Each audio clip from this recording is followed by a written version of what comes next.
Pontius.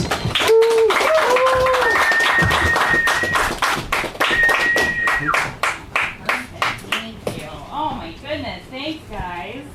Let me put one of these on. I could never use a condom. Oh my god. All right. Can you guys hear me okay? Oh, that's not bad. All right. Thanks, Lancaster. The last person, then you can go home and drink together, so it's all good. Ladies, who here got that whoop? None of you? Wow. Okay. Not a single one of you. I got the whoop. You know I do. Got that weird abdominal pain. Right about here. They're like, you need to eat more fiber. I'm like, I'm fully aware. Yeah, 2020's been weird for all of us, and I've been going to a lot of therapy. Because I'm like, look, even if it wasn't a pandemic, I need to take good care of myself. And my therapist was like, look, I want you to think of one thing about yourself that you like. And I was like, ugh, gross. All right. So I thought about it, and I finally decided the one thing I like about myself is my boobs. Yeah, thank you. The one guy that's like, hell yeah, girl. He's like, I think they're nice. But no, it's my boobs, because I come to the conclusion that my boobs are kind of like the community garden at a rundown neighborhood. Come on, Lancaster, like, you've seen the neighborhoods. Lancaster, in fact, you guys are the community garden of Pennsylvania. Like, you understand. The management came in and they're like, look, people keep leaving. We need to come up with a way to make people feel invested in this. So they installed my boobs in Lancaster, is kind of the point that I'm making. But that took me a while to come to the conclusion that I even liked them. Because I'm like, 28? And when I got out of the shower the other day and really took a look at them, I was like, oh my god, my boobs look like two deflated balloons tied to a mailbox the week after a birthday party.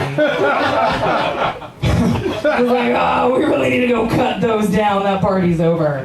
Like, this is bad. It's the new COVID birthday parties where you like drive by and you just kind of wave. And you're like, okay, see them. Let's go to Carl's Jr. This is terrible.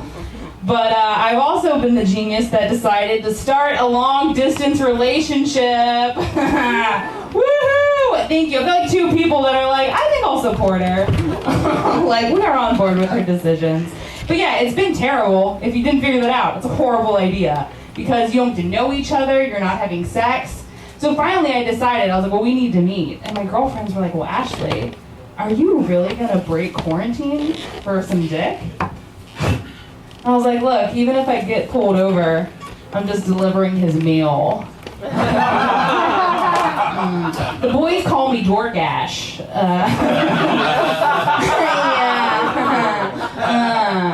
Sir, I will give you $15 off your next order. You know what I'm saying?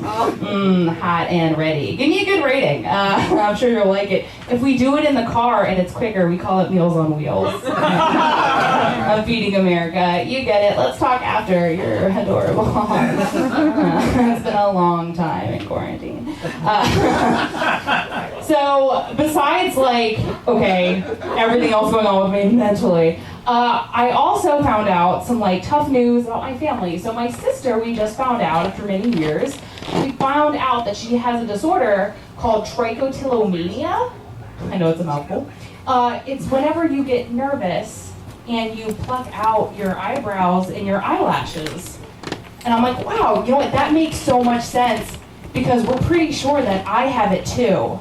But I just do it to my pubes and my asshole when I like the guy. I'm like, oh, I hope this goes well. You know what's funny though about eyebrows is I actually been using these dating apps all the time because again, I'm fucking lonely. And I matched with this guy and he's like total hottie, seems like he's got a good job, total 10. The minute we match, he goes, I'm really glad you have hair in your eyebrows. I was like, I did not know that that was a requirement And he's like, I'm tired of these girls with drawn-on eyebrows. I like a girl with real hair in her eyebrows. And I'm like, sir, if you like hair in your eyebrows, you're gonna love the rest of me. Oh man, if my bush was a 70s porno magazine, it'd be called Fur and Flesh.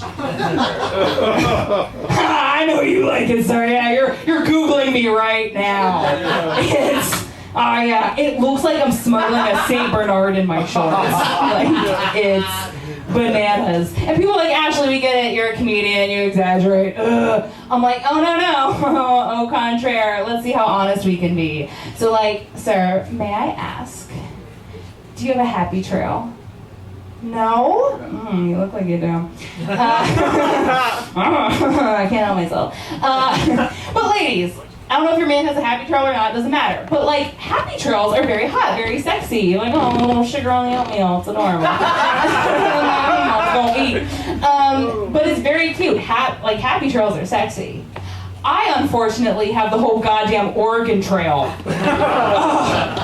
So bad. You are definitely gonna get lost in all the brush. Like, all your cattle's gonna die. You're definitely getting dysentery, is what I'm trying to tell you. It's like I'm an overbred pit bull when I'm naked. It's just like, you've seen the ASPCA commercials. Got Sarah McLachlan in my bedroom, like, singing me off. I'm like, no, bitch! I'm like, don't do that. Hurtful. It's truly hurtful. I had to move back in with my parents temporarily. I'm moving into a new place. And they were out of town the other day, and I thought, okay, I'm going to be like a great, amazing daughter that I am. I saw that their porch light was out. I was like, I'm going to fix it. I'm a boss bitch. I can do this by myself. But my wonder-bred parents, for some reason, don't have a ladder. I'm like, how? I don't know. Like, the Christmas lights that go on in that neighborhood? Jesus. So they don't have a ladder, but I'm like, I'm still going to do this. So me, being the genius that I am, decided to use a fold-out chair. Yeah, you can kind of get where this is going to go.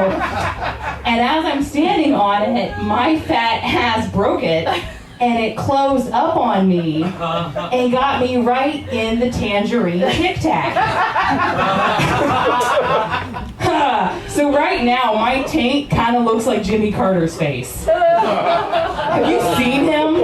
Oh, it's like a poorly harvested winter squash. Like, it's not getting better. I keep trying to tell myself the more it bruises, the more it's healing, but I don't think that's the case. Like, show it to my dates. I'm like, does this look normal to you? They're like, no. But you know what's weird for me, ladies? I don't know if you'd agree. I'm 28. I'm 28. It is weird for me when guys my age or younger want to be called daddy in the bedroom. Do you like that, sir? Oh, you do. Oh, you do. Oh, man, we are going to talk. But look,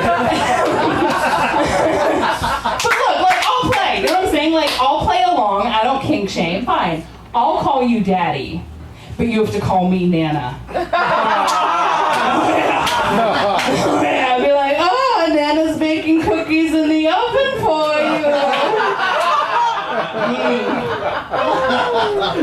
you. Reach into my lady purse and get a Werther's Original. Pretty sure there's an old tissue you can reach in and clean up with later. Yeah. But you know what I actually tell men?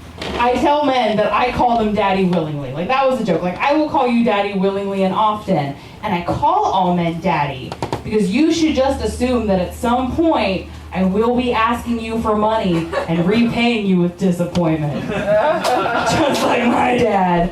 So, be used to that. There's a whole lot of shit coming your way. You're not gonna like, can you drive my friends? Can you pick me up? Can you give me plan B? My dad's like, I don't like those jokes. I'm like, I get it. I'm like, I understand, Doug. Like, I really do. But sorry, back to dating. I matched with another guy, because like I'm always hopeful. I'm like, I'll get married before I'm 30.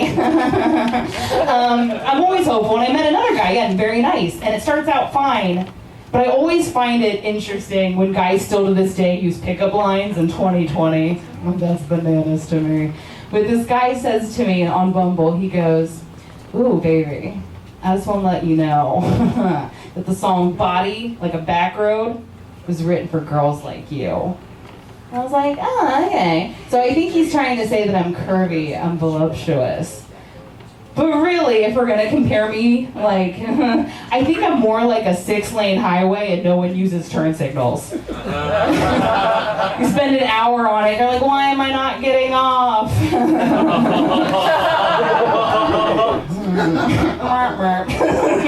If you're gonna name me after a song, I think it's gonna be like, Highway to Hell. I think that's a better representation of what's going on. Guys are like, no, don't pick on yourself. I'm like, no, I'm just telling you the facts. Like, let's get real. But there's just something about you. Can I tell you that I like my men the way I like my coffee? Like I'm really sweet, super pale, and not that strong.